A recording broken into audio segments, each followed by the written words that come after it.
Assalamu alaikum wa rahmatullahi wa barakatuh. Madame, monsieur, bonjour. Un autre épisode de Le Coran page par page. Et aujourd'hui, Inch'Allah, on va parler de la page numéro 2 qui commence Surat Al-Baqarah, qui se traduit littéralement comme Surat la vache. Pourquoi cette référence à la vache dans ce chapitre qui est le plus long du Coran? Rappelez-vous qu'on lit le Coran qui est réparti sur 604 pages, et cette sourate va prendre à peu près 49 pages de cette répartition, c'est-à-dire à peu près le 8% du Coran vient euh, dans cette sourate. La vache fait référence à un récit qui a eu lieu pendant l'époque de Moïse, paix sur lui, et dans son peuple, un homme a assassiné un homme, puis on n'a pas su qui était l'assassin, alors qu'ils ont mis leur prophète qui était prophète Moïse, messager. On lui a demandé de l'aide, alors il a demandé de l'aide à Allah. Allah leur a prescrit comment euh, utiliser une partie d'une vache. Ils ont égorgé une vache, ils ont frappé le mort. Le mort a été ressuscité pour dire qui a été son assassin. Allah leur a montré sa capacité à faire revivre les morts, et nous allons tous un jour mourir, après longtemps bien sûr, Inch'Allah, et, euh, et nous allons tous être ressuscités pour d'abord être jugés et ensuite être récompensés. Inch'Allah, récompensés au paradis. Et donc, Surat al-Baqarah, c'est une surah qui a été révélée au prophète Mohammed alayhi salatu wassalam après son immigration, après l'hégire à Médine. Elle contient beaucoup de... elle nous récite une partie de l'histoire de Beni Israël, les Israélites, les Juifs, et aussi ça nous raconte, ça régit plusieurs relations entre humains en islam, notamment les relations de mariage et de divorce, les relations d'allaitement, aussi des relations économiques par rapport à l'interdiction de l'usure, al-riba, et aussi comment prêter de l'argent, les contrats, écrire le contrat, et aussi ça nous parle un peu du prophète Ibrahim et son fils, et ça va nous parler aussi de la création de l'humain, le début de l'histoire de l'humain, la création d'Adam et Ève, la descente de l'épreuve, ensuite la descente sur terre. Bref, je vous laisse ces détails et ces récits dans d'autres épisodes, Inch'Allah. Aujourd'hui, on va se concentrer sur la page numéro 2. Et donc, on met Al-Mushaf tout de suite. Cette fois-ci, on va utiliser tout ce qui est écrit en arabe, la version arabe. Mais vous voyez, dès que je bouge le curseur sur la ayah, on va avoir les traductions de Hamidullah, puisse Allah le récompenser. Donc, A'udhu billahi minash shaitan rajim. On cherche refuge auprès d'Allah du diable lapidé, si je peux me dire. Bismillahir Rahmanir Rahim. Au nom de Dieu, au nom d'Allah, le clément, le tout miséricordieux, le miséricordieux. Alif Lam Mim. Alif Lam Mim. C'est comme si Allah, c'est trois lettres en arabe, c'est Alpha Lambda M, A-L-M. Je vous dirais que c'est une forme de défi. Les mufassirin, ceux qui ont expliqué le Coran, il y a presque une majorité qui nous dit que ces lettres-là, c'est une forme de défi d'Allah qui nous parle. Attendez, je vais essayer d'expliquer ce mot. D'abord, il faut comprendre le contexte dans lequel le Coran a été révélé. Le Coran a été révélé dans une société qui valorisait beaucoup la poésie et les récits. Et donc, le prophète Mohammed alayhi salatu wassalam, il est né dans une dans une société qui disait dans les occasions comme, les marchés saisonniers, il y avait des compétitions de poésie. Et ces compétitions-là, euh, les meilleurs poètes se voyaient écrire leurs poèmes en lettres en or et accrochés sur la Kaaba qui est la mosquée sacrée de l'islam. Et donc, c'est un peuple qui utilisait très bien les mots, c'est un peuple qui était extrêmement, comment dire ça, littéraire. Allah vient, il nous envoie un messager qui nous parle, qui nous dit des paroles qui sont très bien dites et qui ont des grands sens. C'est une mise en défi à ces gens-là qui sont très... c'est des gens qui sont comme sont des passionnés de littérature. Il leur dit, voici les lettres de votre langue. Voici qu'est-ce que j'écris. J'écris un livre avec. Essayez donc d'écrire un chapitre comme moi. C'est une mise à défi. Puis, subhanallah, le texte en arabe, il est extrêmement riche, il est extrêmement beau à entendre, il peut être récité, puis il peut être porteur de plusieurs sens, ce qui en fait un défi pour tous les intellectuels jusqu'à la fin des temps. Donc, revenons à notre Coran.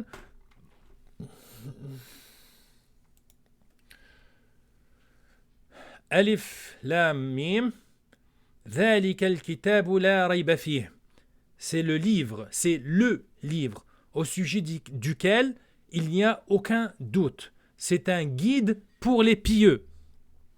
Ce livre, c'est un livre de guidée, un livre qui va nous guider vers les bonnes œuvres et les bonnes croyances et l'équilibre entre les actes d'adoration d'Allah et le côté spirituel et aussi le côté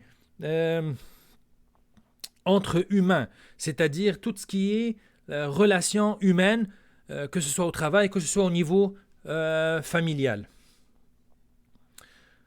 Qui sont les pieux? C'est un guide pour les pieux. Qui sont-ils?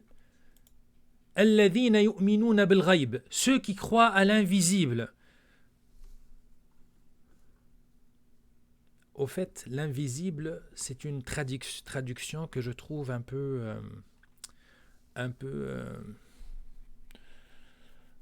c'est une traduction que je trouve pas assez riche. Al-Ghaib, c'est pas seulement ce qu'on ne voit pas, c'est aussi ce dont on n'a pas été témoin. Ici, je veux introduire la notion temporelle.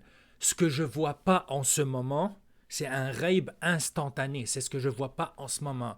Mais il y a 5300 ans, lorsqu'il y a eu la bataille de je ne sais pas quoi dans le nord d'Arabie, on n'était pas présent.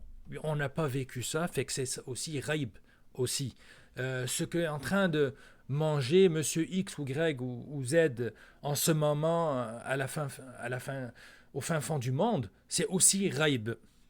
Et donc nous, on croit dans ce qu'on ne voit pas, et peut-être ici Allah veut faire exclusivement référence à ça, à la croyance en lui, parce qu'on ne voit pas Allah. Vous savez, vous allez trouver beaucoup de discours de gens qui ne croient pas en Allah, qui ne croient pas en Dieu, qui ne croient pas dans une force supérieure et qui regardent la vie comme étant juste de la matière qui ne fait que se transformer d'une forme à une autre d'énergie. Et pourtant, subhanallah, il y a des choses que eux-mêmes ne voient pas et y croient. Aujourd'hui, on vit pendant la pandémie du virus corona. On ne le voit pas, mais on y croit. Puis on a peur. Puis on a peur de la mort. On a peur de la contagion. Subhanallah, il y a tout ce monde qui a été créé. Et il y en a certains qui vont dire que non, ce n'est pas une preuve qu'il y a un créateur qui a tout créé minutieusement et dans un ordre et dans des quantités et dans des proportions bien étudiées. Donc, revenons à Al-Qur'an. الذين يؤمنون بالغيب, ceux qui croient dans l'invisible et accomplissent la salat. ومما رزقناهم ينفقون. Accomplissent la salat, c'est-à-dire ils font la salette assidûment. Ils font la salette en toute sérénité. Ils font la salette comme étant un rendez-vous sacré avec leur créateur, Seigneur absolu de l'univers. Et non pas juste s'acquitter de la salette, faire la salette comme si c'était une obligation à contre-cœur. Et donc la salette, pour cette rencontre cyclique, je dirais, ou bien périodique avec Allah, c'est un rendez-vous sacré. Et le musulman, les vrais croyants, c'est ça la chose la plus importante dans leur vie. Et donc, après la croyance, yu'minuna bil ghaib, ils croient à ce qu'ils ne voient pas, à ce qui est invisible, vient tout de suite après l'acquittement de la salette, ceux qui font l'accomplissement, et non pas l'acquittement, l'accomplissement de la salette dûment. Wa mimma razaqnahum yunfiqun. Je voudrais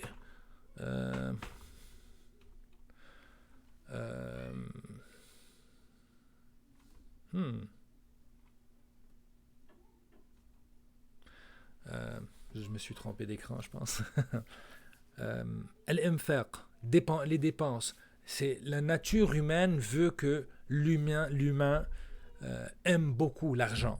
L'humain aime la matière. L'humain déteste la pauvreté. L'humain cherche le plus possible à ne pas avoir besoin, de ne pas être dans le besoin, de ne pas être dans la pauvreté. Et c'est un signe de foi, de montrer que l'argent n'est pas la valeur suprême dans notre vie. C'est de croire que l'argent est là d'une façon temporaire et que ça finira par ou bien partir, ou nous partirons et on va le laisser à d'autres personnes qui vont nous hériter. Et donc cet argent doit être un outil de rapprochement d'Allah. C'est-à-dire qu'avec l'argent, tu vas faire des bonnes actions qui ont une répercussion sur toi, sur vous, sans vous manquer de respect, et sur nos prochains, notre prochain. Tu ne peux pas être individuellement heureux. Être heureux, c'est aussi donner du sien pour faire que les autres soient heureux. Et ça, c'est une valeur qui va revenir maintes fois dans le Coran. On va en parler, Inch'Allah. Revenons dans le Coran.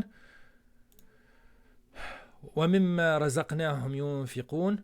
De ce que nous leur avons attribué. Ils vont dépenser dans l'obéissance d'Allah de ce que nous leur avons attribué. وَالَّذِينَ يُؤْمِنُونَ بِمَا أُنزِلَ إِلَيْكَ. Et ceux qui croient à ce qui t'a été révélé ou bien descendu. Nous, comme musulmans, on croit dans le Coran, le Coran étant la parole de Dieu. Mais aussi, on croit dans les évangiles et on croit dans la Torah qui a été révélée aux prophètes et messagers avant nous, notamment Jésus et Moïse. L'islam est la continuité du message divin qui n'a pas changé depuis que l'humain est descendu sur terre. Du moment où que Adam et Ève sont venus sur terre, le message est le même. Dieu est unique, vénérez-le. Ce qui échange, c'est ash-shara'i', c'est-à-dire les lois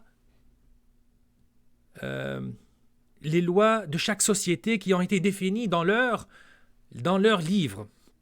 Et donc, nous croyons dans les autres religions, les vraies religions qui sont l'islam, qui prêche l'unicité d'Allah et l'obéissance à ses prophètes dans tout ce qui nous est bénéfique. Et donc,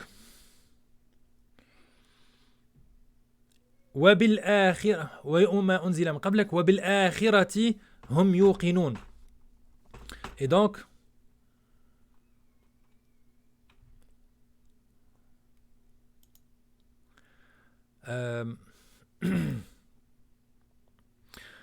donc, comme vous voyez, qui sont les pieux? C'est ceux qui croient dans l'invisible, qui acquittent la salette et qui dépensent de ce que Allah leur a donné.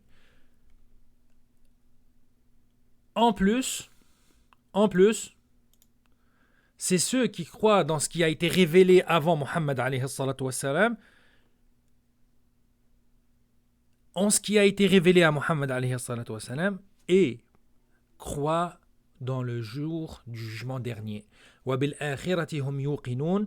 Et donc, la vie future, al-akhirah, la vie future, parce que nous vivons deux vies. La première vie étant celle de l'ici-bas, nous allons tous mourir, un jour ou un autre. Et nous serons tous jugés, et ensuite viendra la vie éternelle. La vie éternelle étant paradis ou enfer. Et donc, nous croyons à ceci.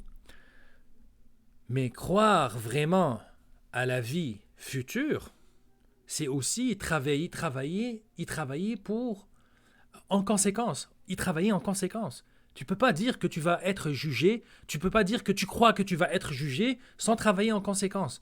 Et donc, ceux qui font des bonnes actions doivent le faire en attendant la récompense d'Allah. Et ceux qui ne font pas le mal doivent le faire de peur d'être punis ou bien châtiés par Allah.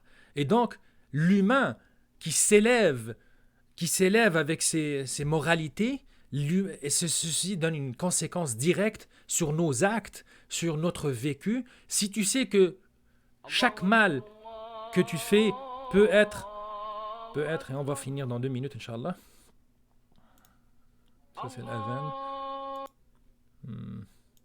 Si je crois fermement que je vais être jugé pour chaque acte, je vais m'efforcer que chaque acte soit un acte qui va être récompensé avec le Jannah et non pas un acte qui va être récompensé avec lequel une personne peut mériter la punition de l'enfer.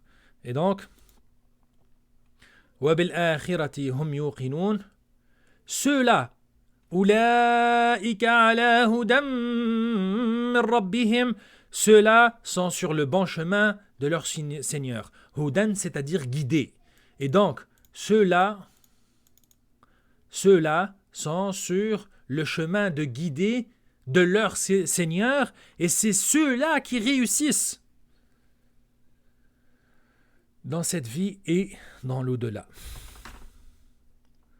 وَأُولَٰئِكَ عَلَىٰ هُدًى مِّن رَّبِّهِمْ وَأُولَٰئِكَ هُمُ الْمُفْلِحُونَ. Et c'est ceux-là qui réussissent. Quelqu'un qui travaille, qui a appris de sa salette, de respecter et d'être assidu et de respecter le temps et savoir que à chaque acte qu'il fait, il va être jugé. C'est quelqu'un qui aspire à s'élever au rang d'ange.